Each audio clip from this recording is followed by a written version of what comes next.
نحمده ونستعينه ونستغفره ونؤمن به ونتوكل عليه ونعوذ بالله من شرور أنفسنا ومن سيئات أعمالنا. من يهده الله فلا مضل له ومن يضلله فلا هادي له. ونشهد أن لا إله إلا الله وحده لا شريك له ونشهد أن سيدنا ومولانا محمدا عبده ورسوله. صدق الله العظيم. وقال الله تعالى في القرآن المجيد والفرقان الحميد: فسخرنا له الريح تجري بأمره رخاء حيث أصاب والشياطين كل بناء وغواص. سامعین محترم، میرے عزیز بھائیوں، دوستوں، بزرگوں، السلام علیکم ورحمۃ اللہ وبرکاتہ۔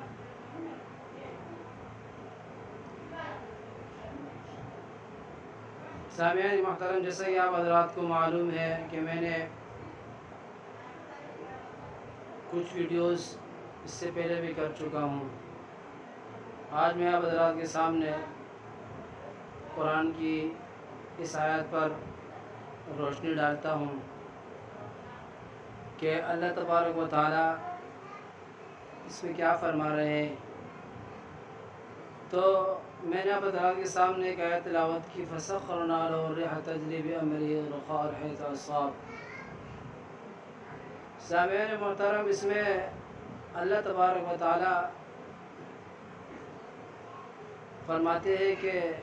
کس طریقے سے ہم نے سلیمان علیہ السلام کے لیے جناتوں کو مسخر کیا اور ہواؤں کو مسخر کیا۔ تو یہی فرما رہے ہیں کہ فَسَخَّرْنَا لَهُ الرِّيحَ، کہ ہم نے سلیمان علیہ السلام کے ہواؤں کو مسخر کیا، تابع بنا دیا۔ رخاءً، کہ ہوائیں ایک نرم، ان کے لیے نرم چلتی رہے، نہ اتنی تیز ہو جس سے تکلیف ہو اور نہ اتنی ہلکی، بلکہ درمیانی رفتار سے اس کے لیے چلتی رہے۔ وَالشَّيَاطِينَ كُلَّ بَنَّاءٍ وَغَوَّاصٍ، اور شیطانوں کو ہم نے معمور کیا کہ وہ ان کے لیے عمارتیں بنائیں، طرح طرح کی عمارتیں بنائیں۔ وَآخَرِينَ مُقَرَّنِينَ فِي الْأَصْفَادِ، اور کچھ چیزیں جو ہم نے اس کے علاوہ اور جنات کو بھی پابندی سلاسل کیا۔ تو یہ چونکہ سلیمان علیہ السلام کے لیے اللہ تبارک و تعالیٰ کی طرف سے ایک نعمت تھی، جس کو سرزشار کیا تھا اللہ تبارک و تعالیٰ نے سلیمان علیہ السلام کو، کیونکہ یہ سلیمان علیہ السلام کی دعا کا ایک نتیجہ ہے کہ جب سلیمان علیہ السلام نے اللہ تبارک و تعالیٰ سے التجا کیا تھا: وَهَبْ لِي مُلْكًا لَا يَنبَغِي لِأَحَدٍ مِّن بَعْدِي، کہ اے میرے رب، مجھے ایک ایسی بادشاہیت عطا کرے کہ میرے سوا، میرے بعد کسی کو عطا نہ ہو۔ تو سامعین محترم، یہ وہی نتیجہ ہے، اسی دعا کا نتیجہ ہے کہ سلیمان علیہ السلام کی تمام دنیا کی مخلوق اس کے تابع تھی، اس کے حکم کے مطابق چلتی تھی، اور اس کے حکم کے مطابق اور اس کے حکم کی تعمیل وہ تمام مخلوقات کر رہی تھی۔ کیونکہ ایک واقعہ ابو ہریرہ رضی اللہ تعالیٰ عنہ سے روایت ہیں، وہ فرماتے ہیں کہ ایک مرتبہ آپ علیہ السلام نماز کے موقع پر یہ فرماتے ہوئے ہم نے اس سے سنا کہ میں شیطان مردود سے پناہ مانگتا ہوں۔ کچھ دیر گزر چکی تھی کہ آپ علیہ السلام نے فرمایا کہ میں تجھ پہ لعنت بھیجتا ہوں۔ اس کے بعد آپ علیہ الصلوۃ والسلام نے کچھ اپنے ہاتھوں کو آگے کی طرف یوں بڑھانا شروع کیا، تو چونکہ ہم نے جب دیکھا پورے ماجرے کو، تو حضور علیہ الصلوۃ والسلام نے ہم نے بعد میں پوچھا کیا رسول اللہ کیا ماجرا تھا؟ حضور صلی اللہ علیہ وسلم نے فرمایا کہ شیطان میرے نماز میں آیا تھا، اور میں نے چونکہ انہوں نے اپنے ہاتھ میں آگ کا انگارہ لیا اور اس کے ذریعے سے اسے میرے چہرے پہ مار رہا تھا، لیکن میں نے اللہ کی پناہ طلب کی، اور بعد میں نے ان کو پکڑ لیا۔ پکڑنے کے بعد مجھے فوراً اپنے بھائی سلیمان علیہ الصلوۃ والسلام کی وہ دعا یاد آئی کہ یہ بادشاہیت ایسی ہو کہ میرے علاوہ کسی کو نہ عطا کی ہو۔ تو اس دعا کی وجہ سے میں نے ان کو چھوڑ دیا، کیونکہ جنات مسخر صرف سلیمان علیہ الصلوۃ والسلام کے لیے تھے، تو میں نے اس دعا کے بدولت چن کے میں نے چھوڑ دیا۔ ورنہ آپ دیکھتے پورے مدینے والے بھی یہ دیکھ لیتے کہ میں ان کو صبح کے وقت مدینے کی ستون سے باندھتا اور مدینے کے بچے ان کے ساتھ کھیلتے رہتے۔ تو مسامعین محترم، یہاں سے بھی ایک بات ثابت ہو چکی ہے کہ یہ جو بادشاہیت تھی یہ حضور علیہ الصلوۃ والسلام سے اس حدیث سے ثابت ہے کہ صلی اللہ علیہ وسلم کے لیے دی چکی تھی۔ تو ایک آیت میں سورۃ صاد کی آیت ہے غالباً، وَلِسُلَيْمَانَ الرِّيحَ غُدُوُّهَا شَهْرٌ وَرَوَاحُهَا شَهْرٌ وَأَسَلْنَا لَهُ عَيْنَ الْقِطْرِ وَمِنَ الْجِنِّ مَن يَعْمَلُ بَيْنَ يَدَيْهِ بِإِذْنِ رَبِّهِ وَمَن يَزِغْ مِنْهُمْ عَنْ أَمْرِنَا نُذِقْهُ مِنْ عَذَابِ السَّعِيرِ۔ اور اس میں فرمایا ہے کہ وَلِسُلَيْمَانَ الرِّيحَ غُدُوُّهَا، ہم نے سلیمان علیہ الصلوۃ والسلام کے لیے ہواؤں کو مسخر کیا۔ غُدُوُّهَا کہ ان کی دوپہر کی جو مسافت ہوتی تھی، غُدُوُّهَا شہر ایک مہینے کی ہوتی تھی، وَرَوَاحُهَا شہر اور ان کی شام کی جو مسافت ہوتی تھی وہ بھی تقریباً ایک مہینے کی لگ بھگ ہوتی تھی، ایک مہینے تک ہوتی تھی۔ وَأَسَلْنَا لَهُ عَيْنَ الْقِطْرِ، اور ہم نے سلیمان علیہ الصلوۃ والسلام کے لیے چشمے کو بالکل پھگلایا تھا۔ وَمِنَ الْجِنِّ مَن يَعْمَلُ بَيْنَ يَدَيْهِ بِإِذْنِ رَبِّهِ، اور جناتوں میں سے ایسے جنات تھے کہ جن کو ہم نے معمور بنایا تھا، بَيْنَ يَدَيْهِ بِإِذْنِ رَبِّهِ، جو ان کے سامنے عبادت کرتے تھے، مطلب ان کے سامنے ان کے لیے کام کرتے تھے۔ تو یہ ایسے جنات تھے جو ان کے سامنے جو کام کر رہے تھے گویا کہ وہ ایک بالکل مزدور قسم کے، یعنی ایسے مسخر کیے تھے کہ اس کے لیے سلیمان صلی اللہ علیہ وسلم کی مزدوری کے طور پہ لاتے تھے، وہ مزدوری کی طرح کام کرتے تھے۔ بِإِذْنِ رَبِّهِ وَمَن يَزِغْ مِنْهُمْ عَنْ أَمْرِنَا نُذِقْهُ مِنْ عَذَابِ السَّعِيرِ، لیکن جو جنات میں سے جو جن یا کوئی مخلوق بھی اگر سلیمان علیہ السلام کے حکم کی نافرمانی کرتا، روگردانی کرتا، نُذِقْهُ مِنْ عَذَابِ السَّعِيرِ، تو ہم ان کو سخت عذاب چکھاتے، وہ بھی سلیمان علیہ السلام کے ہاتھوں کے ذریعے سے۔ تو یہ چھوٹی سی جو تشریح تھی اور قرآن کی آیت تھی جو میں نے آپ کے سامنے رکھ دی، اور اس آیاتوں کے ترجمہ میں نے آپ کے سامنے کر دیا۔ تو اس کی وضاحت ذرا یہ ہے، میں آپ کو بتانا چاہ رہا ہوں کہ قرآن میں ذکر ہوا ہے وَغُدُوُّهَا شَهْرٌ وَرَوَاحُهَا شَهْرٌ، یہ الفاظ آئے کہ اس میں حسن بصری رحمۃ اللہ علیہ فرماتے ہیں کہ غُدُوُّهَا شَهْرٌ وَرَوَاحُهَا شَهْرٌ کا مطلب یہ ہے کہ اس کی جو دین کی مسافت تھی آدھے دن کی، مطلب بیت المقدس سے مقام استخر کی طرف تک یہ دوپہر کا سفر ہوتا تھا، اور یہ عربی نسل گھوڑے کے ذریعے سے اگر کیا جائے تو وہ ایک مہینے کی مسافت ہے۔ وَرَوَاحُهَا شَهْرٌ، اور استخر سے جو چلتا تھا شام کے وقت سے عشاء میں پہنچتا تھا، رات میں پہنچتا تھا، تو یہ ان کے ظہر کا جو سفر تھا وہ تھا، وہ بھی مطلب استخر سے کابل تک تھا۔ استخر سے جب اس کے تخت چلتا تھا استخر سے کابل تک، تو یہ بھی ایک مہینے کی مسافت ہے، ویسے اگر اس کو گھوڑے کے ذریعے سے پار کیا جائے۔ اور سامعین محترم، یہ جو بادشاہیت اور اس طریقے سے ہوا کا مسخر ہونا، جنات کا مسخر ہونا، یہ بھی سلیمان علیہ السلام کے ایک عمل کے نتیجے میں ان کو ملا ہے۔ عمل کیا تھا؟ عمل یہ تھا کہ ایک مرتبہ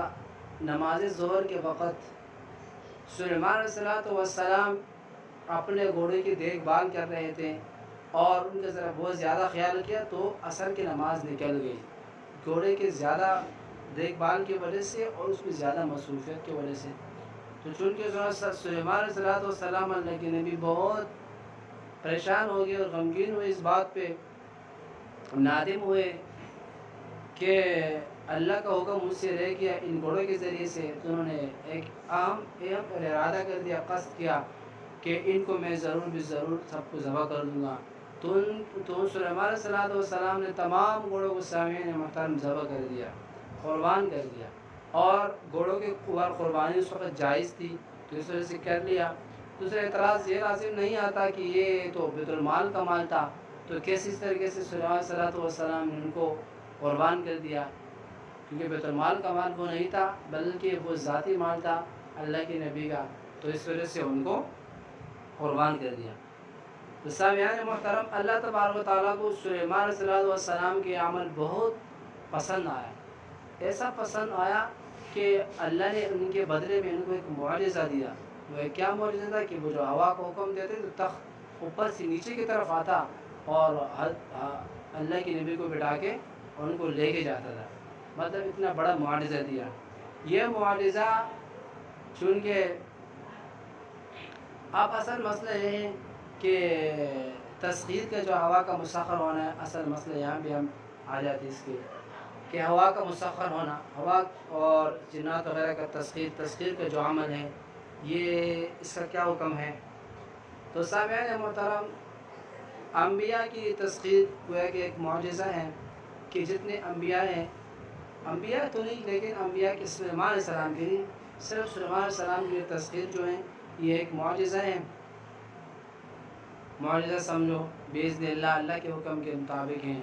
اور اس طریقے سے بعض صحابہ کرام سے بھی جو ہے تسخیر ثابت ہے، مطلب جنات کا مسخر ہونا، کہ جنات سے کام لیا جا سکتا ہے یا نہیں۔ تو سلیمان علیہ السلام نے تو جنات سے کام لیا ہے، یا اللہ کے ایک نبی کے ایک معجزہ ہے، اور بعض صحابہ کرام نے بھی اس جنات سے کام لیا ہے، اس کو مسخر کیا ہے، تو یہ بھی ایک معجزہ ہے، یا اس کو کرامت ہی سمجھے۔ جیسے کہ علامہ شیرینی نے اس کو روایت کیا اپنے کتاب میں کہ عمر بن خطاب رضی اللہ تعالیٰ عنہ اور اس کے علاوہ ابو ہریرہ، ابو ایوب انصاری اور ابو ایوب انصاری، یہ سارے جتنے بھی صحابہ کرام تھے ان سے یہ ثابت ہے ان کے ہاتھوں سے کہ جنات ان کے لیے مسخر تھے اور جنات سے وہ کام لیتے تھے۔ اس کے علاوہ اب اس مسئلے پہ ہم آتے ہیں کہ آیا جنات کو مسخر کیا جا سکتا ہے یا نہیں، اس کا کیا حکم ہے۔ تو سلیمان کے لیے جنات کا مسخر ہونا اللہ کے نبی کے لیے وہ تو ایک معجزہ ہے، صحابہ کرام کے لیے مسخر ہونا یہ ایک کرامت ہے۔ ہاں، اب آتے ہیں عاملین پر۔ بعض حضرات جو جنات کو مسخر کرتے اپنے لیے، تو گویا کہ اس میں تو سلیمان صلی اللہ علیہ وسلم کے لیے خصوصیت کی